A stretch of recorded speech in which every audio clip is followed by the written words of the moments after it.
Dear friends, ఈ రోజు విజయానికి ఫుల్ స్టాప్ లేదు అన్న ఈ విషయం గురించి తెలుసుకుందాం.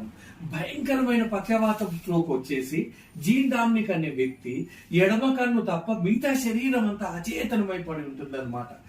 కేవలము నిర్జీవమైన వస్తువులకు తనకు ఉన్న తేడా అలా ఎడమ కన్ను రెప్ప ఒకటి మాత్రమే, మిగతా అంతా నిర్జీవంగా ఉంటుంది అనమాట.